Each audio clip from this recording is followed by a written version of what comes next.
ಸ್ನೇಹಿತರೆ ನಮಸ್ತೆ, ನಿಮ್ಮೆಲ್ಲರಿಗೂ ಶುಭ ದಿನ. ನಾನು ಒಂದು ಮನವಿ ಕಳಿಸಿದ್ದೆ. ವಿಶೇಷವಾಗಿ ತುಂಬ ಖುಷಿಯಾಗುವ ವಿಷಯ. ಮುಖ್ಯ ಚುನಾವಣಾಧಿಕಾರಿಗಳ ಕಚೇರಿ ಕರ್ನಾಟಕ, ಇಲ್ಲಿ ಬೆಂಗಳೂರಲ್ಲಿ ಕಳಿಸಿದ್ದೆ. ರಾಜ್ಯದ ವಿಕಲಚೇತನರಿಗೆ ಮುಂಬರುವ ಸ್ಥಳೀಯ ಸಂಸ್ಥೆ ಚುನಾವಣೆಗಳಲ್ಲಿ ಸ್ಪರ್ಧಿಸಲು ನಾಮನೇಷನ ಮುಂಗಡ ಠೇವಣಿಯಲ್ಲಿ ರಿಯಾಯಿತಿ ನೀಡುವಂತೆ ಕೋರಿರುವ ಬಗ್ಗೆ ಅಂತ ಕಳಿಸಿದ್ದೆ. ಈಗ ನಾನು ಪೋಸ್ಟ್ ಮಾಡ್ತೀನಿ. ಮೇಲ್ಕಂಡ ವಿಷಯಕ್ಕೆ ಸಂಬಂಧಿಸಿದಂತೆ ಉಲ್ಲೇಖಿತ ಮನವಿ ಪತ್ರಗಳನ್ನು ಇದರೊಂದಿಗೆ ಲಗತ್ತಿಸಿ ಕಳಿಸಿಕೊಡಲಾಗಿದೆ. ಸದರಿ ಮನವಿ ಪತ್ರದಲ್ಲಿ ರಾಜ್ಯದ ಸ್ಥಳೀಯ ಸಂಸ್ಥೆಗಳಿಗೆ ಚುನಾವಣೆ ವಿಕಲಚೇತನರಿಗೆ ಸ್ಪರ್ಧೆ ಮಾಡಲು ನಾಮನಿರ್ದೇಶನ ಮುಂಗಡ ಠೇವಣಿಯಲ್ಲಿ ರಿಯಾಯಿತಿ ನೀಡುವಂತೆ ಮನವಿಯನ್ನು ಸಲ್ಲಿಸಿರುತ್ತಾರೆ. ಈ ವಿಷಯವು ತಮ್ಮ ಕಚೇರಿಯ ವ್ಯಾಪ್ತಿಗೆ ಒಳಪಡುವುದರಿಂದ ಇದರ ಕುರಿತು ನಿಯಮಾನುಸಾರ ಪರಿಶೀಲಿಸಿ ಅಗತ್ಯ ಕ್ರಮ ಕೈಗೊಳ್ಳುವಂತೆ ತಮ್ಮನ್ನು ಕೋರಲು ಡೈರೆಕ್ಷನ್ ಕೊಟ್ಟಿದ್ದಾರೆ. ತಮ್ಮ ವಿಶ್ವಾಸಿ ರಾಘವ ಆರ್.ವಿ, ಸಹಾಯಕ ಮುಖ್ಯ ಚುನಾವಣಾಧಿಕಾರಿ ಅಂತ ಕೊಟ್ಟಿದ್ದಾರೆ. ನನ್ನ ಹತ್ರ ಐತೆ, ನನಗೆ ಲೆಟ್ರ್ ಬಂದೈತೆ, ನಾನು ಪೋಸ್ಟ್ ಮಾಡ್ತೀನಿ. ಪ್ರತಿಯೊಬ್ಬರು ಸ್ನೇಹಿತರೆ ನೋಡಿ, ಹೋರಾಟ ಮಾಡ್ತಾರೆ. ಯಾವುದಕ್ಕೆ ಹೋರಾಟ ಮಾಡಬೇಕು? ಕಾನೂನಾತ್ಮಕವಾಗಿ ಯಾವ ರೀತಿ ಹೋರಾಟ ಮಾಡಿದ್ರೆ ನ್ಯಾಯ ಸಿಗ್ತದೆ, ಆ ರೀತಿ ಹೋರಾಟ ಮಾಡಬೇಕು.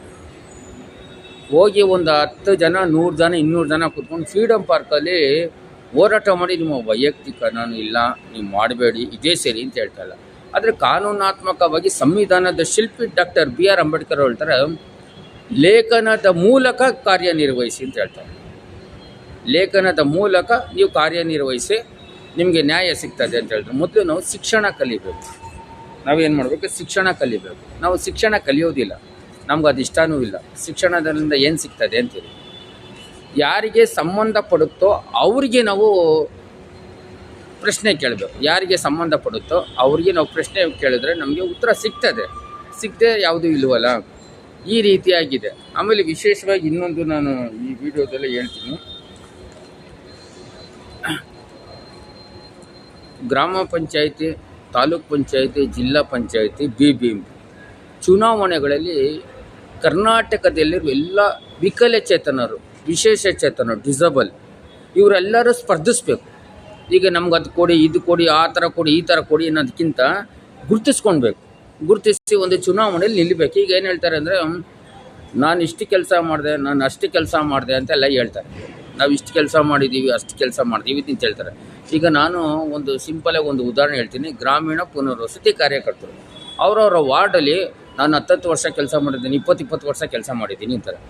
ಅದನ್ನು ಗುರುತಿಸಿ ನೀವು ಸೇವೆ ಸರಿಯಾಗಿ ಮಾಡಿದರೆ, ನೀವು ಸರಿಯಾಗಿ ಜನರಿಗೆ ತಲುಪಿಸುವಂತೆ. ಈಗ ಒಂದು ವಿಕಲಚೇತನರು ಒಂದು ಮನೇಲಿ ಒಂದು ವಿಕಲಚೇತನ ಇದ್ದಾರೆ, ಅವ್ರ ಮನೇಲಿ ಒಂದು 5 ಜನ ಇದ್ದಾರೆ. ಒಬ್ಬರಿಗೆ ನೀವು ಸರಿಯಾಗಿ ಸವಲತ್ತನ್ನ ಸರ್ಕಾರದಿಂದ ಏನಾದರೂ ಕೊಡಿಸಿದ್ರೆ, ಒಬ್ಬರಿಗೆ ಕೊಡಿಸಿದ್ರೆ 5 ವೋಟ್ ಅಲ್ಲೇ ಬೀಳ್ತದೆ. ಖಂಡಿತ 150 ಜನ ಮಿನಿಮಮ್ 100 ಜನ ಇರ್ತಾರೆ ಒಂದು ಗ್ರಾಮ ಪಂಚಾಯತಿ. ನೀವು ಎಲ್ಲ VRWಗಳು ಒಂದು ಸರಿಯಾಗಿ ಅವ್ರಿಗೆ ಸವಲತ್ತುಗಳು ಕೊಡಿಸಿ, ಅವ್ರಿಗೆ ಸರ್ಕಾರದಿಂದ ಬರುವ ಎಲ್ಲನೂ ಕೊಡಿಸಿದ್ರೆ ನಿಮಗೆ ಇಷ್ಟೇ ಸಾಕು. ಇನ್ನು ಜಾಸ್ತಿ ಎಲ್ಲ ನೀವು ಹೋಗೋಂಗಿಲ್ಲ. ಗ್ರಾಮಗಳಲ್ಲಿ ನೋಡಿ 500 ವೋಟು ನಿಮಗೆ ಬಿದ್ದುಬಿಡುತ್ತೆ. ನೀವು ಗುರುತಿಸ್ಕೊಳ್ಬೇಕಲ್ವ? ನಾನು ನೇರವಾಗಿ ಹೇಳ್ತಾ ಇರೋದು, ನೀವು ಗುರುತಿಸ್ಕೊಂಡ್ರೆ ಅಷ್ಟು ಜನಕ್ಕೆ ನೀವು ನ್ಯಾಯವಾಗಿ ಕೊಡಿಸ್ರೆ, ಮನೇಲಿ ಒಬ್ಬರಿಗೆ ವಿಶೇಷ ಚೇತನ ಏನಾದರೂ ಕೊಡಿಸ್ರೆ 500 ಬಂದರೆ ಎಷ್ಟೋ ಪುಣ್ಯ.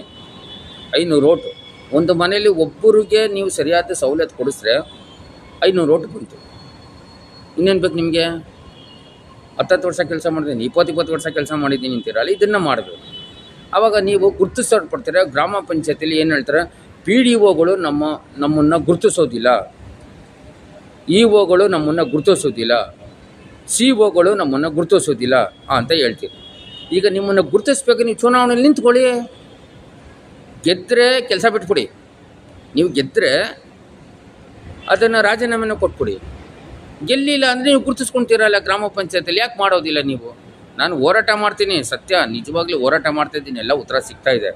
ಆಮೇಲೆ ನಾನು ಹಿಂದೆ ನಿಮಗೆ ದೋಸೆ ಎಲ್ಲ ಸಿಗ್ತದೆ ನೋಡಿ, ದೋಸೆ ಇಡ್ಲಿ ಎಲ್ಲ ಸಿಗ್ತದೆ ನೋಡಿ, ಎಲ್ಲ ಸಿಗ್ತದೆ ನಿಮಗೆ.